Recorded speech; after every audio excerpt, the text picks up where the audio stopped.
ये क्या हो रहा है भाई? ये क्या हो रहा है दोस्तों? फाइनली मैंने देख ली है भाई, अक्षय कुमार और प्रभास की मूवी, यानी कि कनप्पा। माफ करना, वैसे तो गाइज हम लोग इन्हीं के लिए गए थे देखने के लिए, यानी कि विष्णु मंजू की गाइज। विष्णु मंजू, मंजू नहीं मजनू। अरे कहना क्या चाहते हो। माफ करना, मंजू। सॉरी गाइज, यहाँ पे अगर उनके फैंस को ये आपत्ति लगी तो मुझे माफ़ करना, क्योंकि देखो भाई हम लोग इनकी मूवी तो देखे हैं लेकिन नाम इतना नहीं जानते।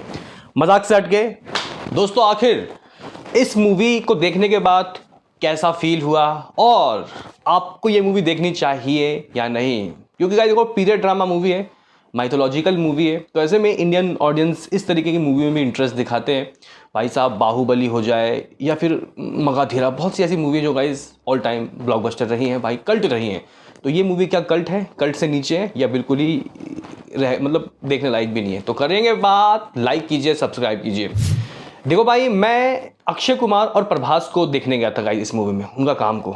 बी ऑनेस्ट दोस्तों, ठीक है, वो जो मैन लीड हीरो हैं उनके बहुत फैन फॉलोइंग होंगे, लेकिन यहाँ नॉर्थ में नहीं है। इवन हम रिव्यूअर्स भी दोस्तों उतना उनको नहीं जानते। तो फर्स्ट हाफ एज एक्सपेक्टेड ही दोस्तों लग ही रहा था कि शायद जब तक वो ना आए प्रभास, डार्लिंग प्रभास और अक्षय कुमार, तो मूवी शायद स्लो ही रहेगी। लेकिन हो सकता है, साउथ की मूवी है, इंगेजमेंट इतना हो कि भाई वो बड़े स्टार में हावी हो जाए, यानी कि यहाँ कैमियो का घंटा कोई फर्क ना पड़े। लेकिन दोस्तों फर्स्ट हाफ लिटरली ना केवल स्लो है, मैं ये नहीं कहूँगा कि सिर्फ स्लो है, बल्कि दोस्तों बहुत सी कमियां हैं। स्क्रीन प्ले बहुत ढीला है और आप लोग कह सकते हो कि चीज़ें कनेक्ट नहीं होती। मतलब ऑडियंस कनेक्ट हो जाए अगर किसी स्टोरी में, तो फिर तो भाई मज़े ही मज़े, चाहे वो मूवी स्लो भी क्यों ना हो, चाहे उसमें बिल्डअप में पूरा हाफ ले लो। अगर मैं गाइज रिसेंटली में रिलीज हुई माँ मूवी की बात करूँ तो उसका फर्स्ट हाफ स्लो था, लेकिन इंगेजपन था, उसमें कनेक्शन था और हम लोग सोचते थे कि आगे क्या हो रहा है। लेकिन इसमें वो चीज़ें गायब थे लिटरली गाइज। जो फर्स्ट हाफ है, अगर मैं ऐसा कहूँ कि वाहियात है, भाई साहब गलत नहीं होगा। कई बार जो गाइज कॉस्ट्यूम्स हैं वो भी दोस्तों आपको अजीब से लगते हैं, बेकार से लगते हैं। आप लोग इससे अच्छे विजुअलाइजेशन, दंत कहानियाँ, कथाएं जो बचपन में हमें हमारी दादी नानी सुनाया करती थी, उसको सुन के दोस्तों हो सकते हो। जबकि यहाँ पे इनके पास अच्छा खासा 200 करोड़ का बजट था। तो गाइस फर्स्ट हाफ में वो चीज़ें बिल्कुल ही कनेक्ट नहीं होती और कह सकते हैं कि डिसअपॉइंटमेंट हाथ लगता है। लेकिन कुछ लोग बोलोगे कि भाई तू दिमाग में ही अक्षय कुमार प्रभास को लेके जाएगा तो फिर क्या अच्छा लगेगा तुझे। लेकिन भाई एक बिल्डअप भी तो होता है, एक कहानी भी तो होती है, परफॉर्मेंस भी। गाइस देखो, मैं बी ऑनेस्ट, मुझे नहीं लगी अच्छी भाई यहाँ पे विष्णु मंजू साहब की। तो गाइज यहाँ पे फर्स्ट हाफ बहुत स्लो था। लेकिन अगर आप लोग बोलोगे स्टोरी क्या है, देखो भाई स्टोरी एक ऐसे वॉरियर की है जो नहीं मानता भाई ऊपर वाले को, नहीं मानता भाई यहाँ पे भगवान को, और बाद में उसकी ज़िंदगी में कैसे बदलाव आते हैं और आखिर वो शिव भक्ति में दोस्तों कैसे लिगन मतलब डूब जाता है, और बाद में किस तरीके से रुद्र उनके सामने दोस्तों आते हैं। वो चीज़ें आप लोगों को मूवी में देखने को मिलेगी, जो कि सुन के अगर आप लोग कहानी सुनोगे तो हाँ इंटरेस्टिंग है, कहानी इंटरेस्टिंग है, लेकिन प्रेजेंटेशन ढीला है।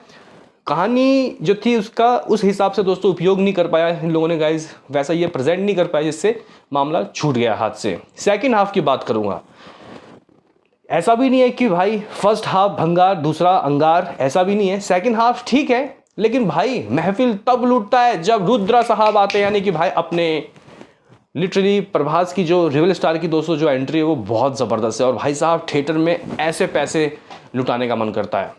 अक्षय कुमार का देखो किरदार बी ऑनेस्ट दोस्तों छोटा है, और जितना उनसे काम लिया गया उन्होंने अपना उस काम को ठीक ढंग से किया है, लेकिन ये थोड़ा और बड़ा हो सकता था। लेकिन अक्षय कुमार के भी दोस्तों एंट्री में लोग सीटियाँ ताली बजाते हैं। नॉर्थ की बात कर रहा हूँ क्योंकि भाई मैं तो नॉर्थ में देखा है, ठीक है। और गाइज देखो, इस मूवी का ट्रेड पंडित 50 लाख रुपये का प्रेडिक्शन लगा रहे थे डे वन का। मैं इस मूवी में इसके कलेक्शन की भी दोस्तों बात करूंगा, तो जुड़े रहना। तो मुझे लगा कि यार इतना कम क्यों, प्रभास भी तो है, अक्षय कुमार भी है, ऐसा कैसे? तो भाई देखो, मूवी मैं जिस थिएटर में देखने गया भाई तो कोई था ही नहीं यार, बहुत कम ऑक्यूपेंसी, इवन शोज भी इसको बहुत कम मिला है। महानगरों में ही कम मिला है तो छोटे छोटे शहरों में क्या होगा। तो गाइस यहाँ पे अक्षय कुमार एज एक्सपेक्टेड, उनकी एक्टिंग लगातार दोस्तों अच्छी होती हुई जा रही है उनकी। मैं बीते एक साल से खेल में से ही देख रहा हूँ कि उनकी मूवी में दोस्तों जो एक्टिंग है वो दमदार हो रही है। और अभी रिसेंटली गई तीनों मूवी की बात ही क्या की जाए, हाउसफुल 5 को लोग क्रिटिसाइज़ कर रहे हैं, लेकिन उसमें भी दोस्तों वो अपने कॉमिक अंदाज में देखने को मिला। तो यहाँ पे भी उनका काम ठीक था, लेकिन भाई प्रभास खा गए पूरी मूवी को दोस्तों, प्रभास खा गए भाई लिटरली।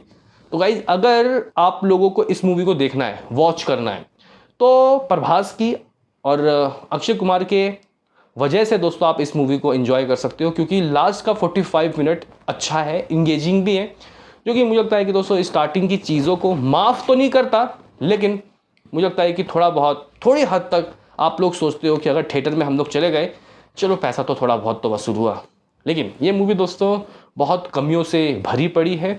इसमें लेजेंडरी स्टार्स है, भाई मोहनलाल भी इसमें है, बताओ इतने बड़े बड़े नाम के काजल अग्रवाल चेहरे होने के बावजूद दोस्तों ये जो मूवी है ये बॉक्स ऑफिस में बचती नहीं है मेरे हिसाब से। लेकिन सिर्फ प्रभास और अक्षय कुमार का फैक्टर इस मूवी को एक दमदार एंडिंग देता है।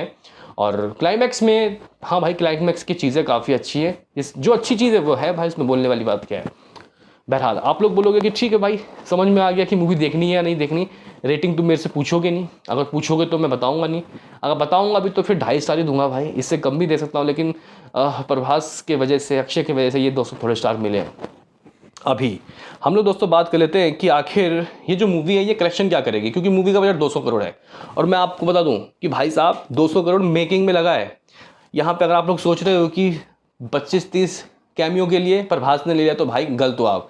विष्णु गाइस जो है इस मूवी के एक्टर मैन लीड, वो दोस्त है प्रभास के, ठीक है, विष्णु मंचू, तो जिस वजह से गाइस उन्होंने मे भी थोड़ा कोई भी पैसा नहीं लिया, अक्षय कुमार ने भी कितना ही लिया होगा। तो मूवी का जो गाइस यहाँ पे बजट है वो इतना कैसे पहुँच गया मैं ये सोच रहा हूँ, क्योंकि वीएफएक्स भी ऐसे कोई हाई लेवल के नहीं है, ऐसे कोई बाहुबली टाइप के नहीं है। तो ये एक डिसेंट अटैम्प्ट था जो कि गाइस बड़े स्टार के सहारे लेने की कोशिश की विष्णु मंजू ने, और गाइस मुझे लगता है कि इसमें बिल्कुल भी कामयाब नहीं हुए हैं। कलेक्शन की बात की जाए तो भाई कम से कम मैं तो सोचा था कि डे 1 में अगर 50 करोड़ कमाती तभी तो गाइस ये मूवी अपने ग्रॉस में भी बजट तक पहुंच पाती।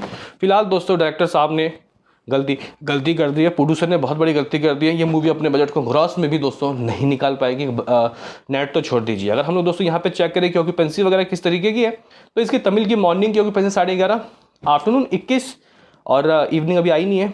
चेन्नई में फिलहाल दोस्तों इसके पास 63 शोज, ऑक्यूपेंसी 20, बेंगलुरु में 4 शोज, तमिल की बात हो रही है सिर्फ, मदुराई में 20 शोज, बहुत कम, इससे ज़्यादा तो सितारे ज़मीन के पास शोज हैं। अभी देखो Telugu morning 51, afternoon 51, same, evening भी इतना ही होगा। इसका मतलब गाइस यहाँ पे ऑडियंस को मूवी पसंद नहीं आ रही है। 388 शोज और ऑक्यूपेंसी आफ्टरनून की 60 है, कहाँ, हैदराबाद में। बेंगलुरु में 310 शोज, 26% की ऑक्यूपेंसी, यानी कि गाइस यहाँ पे एक बड़ा रिस्क लिया गया। और हिंदी की सुनो, मॉर्निंग सिर्फ 5% की ऑक्यूपेंसी, यानी कि अगर एक थिएटर में जो शो चल रहा है, अगर 1000 की कैपेसिटी है तो सिर्फ 50 ही लोग देख रहे हैं बैठ के। हाँ, लेकिन ये होता है कि दोस्तों आफ्टरनून में कनप्पा की ऑक्यूपेंसी 14.5% चली जाती है। अभी शोज देखो, मुंबई में सिर्फ 86 शोज है, ऑक्यूपेंसी 12, दिल्ली में 106 शोज हैं, ऑक्यूपेंसी लगभग 17% की देखने को मिली, पुणे में 55 गाइस शोज हैं, 8% की ऑक्यूपेंसी, बेंगलुरु में 13 गाइस % की ऑक्यूपेंसी, 6 शोज। तो ये कुछ सीन सिनारियो दोस्तों रहा है इस मूवी का। कनाडा में भी रिलीज किया गया है, लगभग 13% की मॉर्निंग की ऑक्यूपेंसी, आफ्टरनून 14.5। तो मलयालम में भी रिलीज हुआ है दोस्तों। तो कहने की बात ये कि ग्रांड रिलीज किया गया, लेकिन मूवी में उतना कंटेंट नहीं है जो कि इस मूवी को बचा सके। ये मूवी दोस्तों मेरे हिसाब से एक मेरे ख्याल से OTT में भी देखने लायक मूवी नहीं है।